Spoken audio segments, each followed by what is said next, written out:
Hey, what's up guys? I am currently in the Subaru XV. This is the 2.0i-P one, so it's the highest spec one. It is 2.0 liter, 156 horsepower and 196 Newton meters of torque. It's a CVT, but actually the CVT that Subaru has doesn't really annoy me. Understanding from the Forester launch, which I went for in Taiwan, I don't think they are eliminating CVTs anytime soon, and I know how a lot of people feel about CVTs, but if done well, I feel that it's actually quite a nice transmission though. This car, I've been driving it for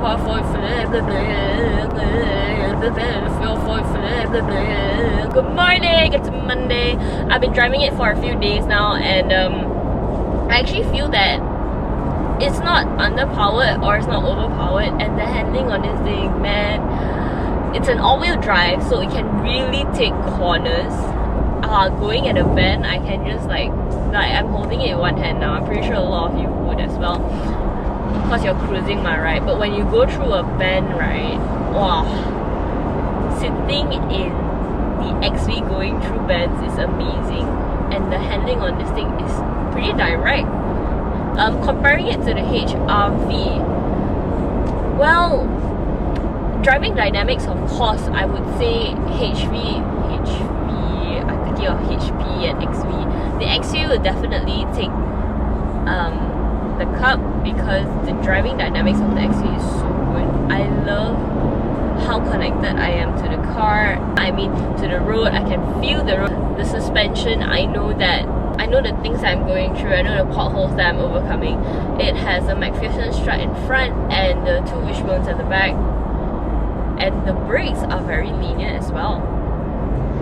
I actually like the brakes quite a bit on the XV, but I think, right, I'm a bit disappointed in some ways, because I've been hearing so many good things about the XV, about how great it is, how good it handles, so my expectations are up here, you know. So when I actually got into the car, like, expected so much more, but then I took away all those expectations. The bend, I think that's like the major take back. The bend is so amazing. You can really take a bend really fast, and it's really planted. The brakes are good, and you know they have these two USB ports here. They can charge super fast. It's not the cable lah. My cable is like a non-fast charging cable. It can really go super fast. And yeah, even though like from the outside this car looks fairly small, inside it actually looks pretty big. Yeah, I just don't really like being here. This feels a little bit over my liking, the interior of it, but I like the stitching. The stitching follows the color of the car, which is orange, and I know that in Bobby's review I actually said that I don't really like the orange, but it's kind of growing on me. I'm not saying that it's like 100% there, but it's kind of growing on me. Yeah, it's okay. Yeah, so my visibility, the back visibility, it isn't so great, because there are this three this tree headrest there, and I can like, if I took my family out in this car, so when they're all seated behind, it's so difficult to see anything. I can just see three of them like judging me when I drive, and oh my god, it's so stressful when I have family members. I tell you, I drive so safe during bends. So sad I cannot whack the bends with this car with my family members inside.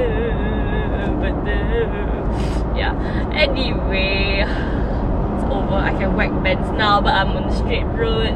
So ironic, isn't it?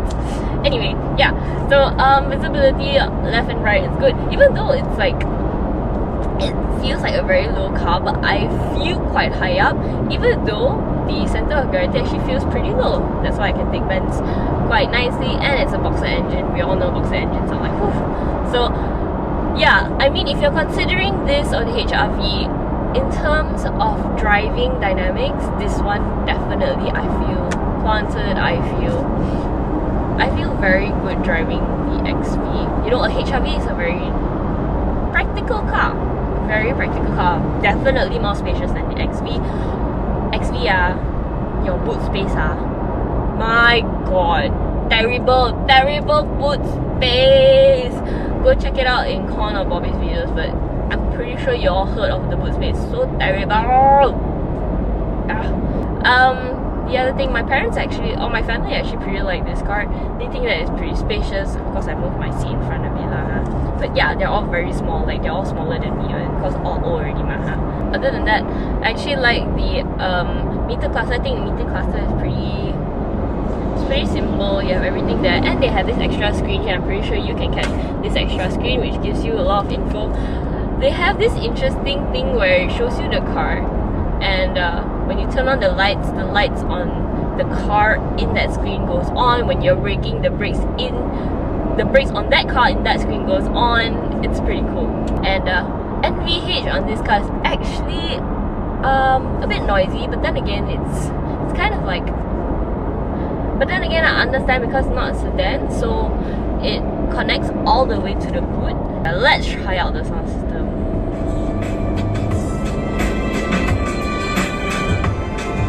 Stay to the right to exit 111, Fontaine, Carrick, Kuala Lumpur.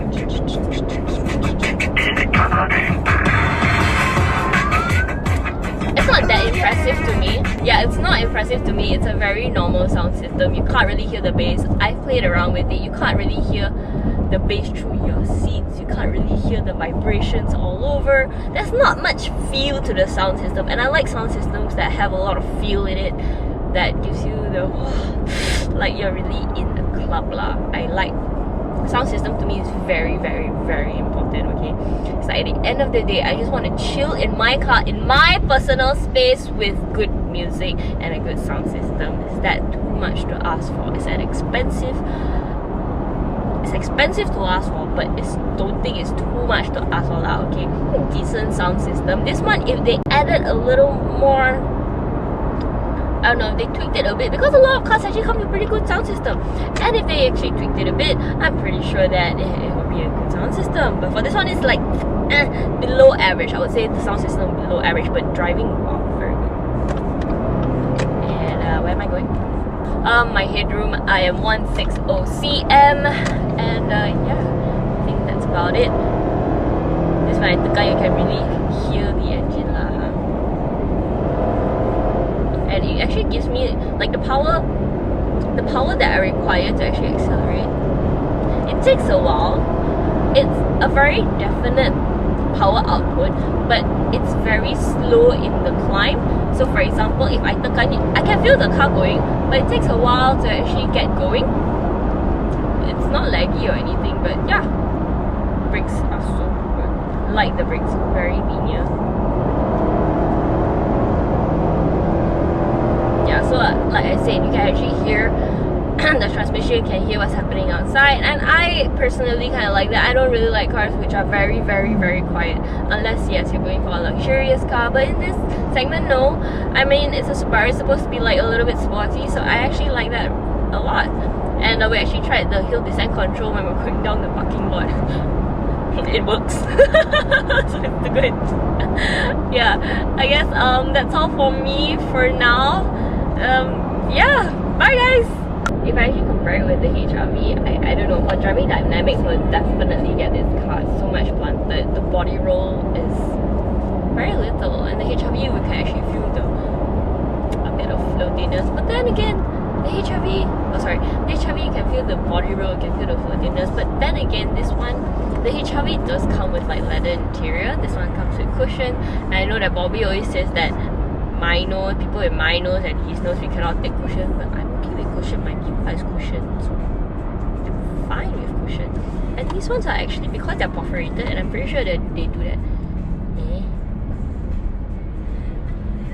Die, did I go to the right one? Die. See, talk to y'all so much. Die. Supposed to go there. Die already. Die liao, can die already. Ah, got gap, and I continue talking low. Die already, really die already. Mother. Okay, anyway, yeah, the HRV is definitely more spacious, but then again, alright, how many of you actually buy, right, like a HRV or a XV and be like, I want to put people all the time? No, right? I'm alive or never die or? Yeah, no, right? I don't think there's a lot of times where I know so many HRV owners, and they don't actually buy the car, be like, yeah, I want to put a lot of people behind, I want very spacious.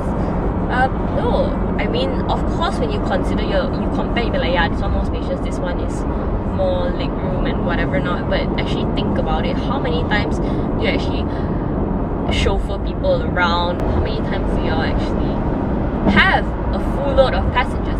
Having said that, when I had my family members all in the backseat, I didn't feel like this car was underpowered at all. I mean, the power that it still had to carry the load of passengers and a full trunk, it's good. It's enough. Didn't feel underpowered. No, very good.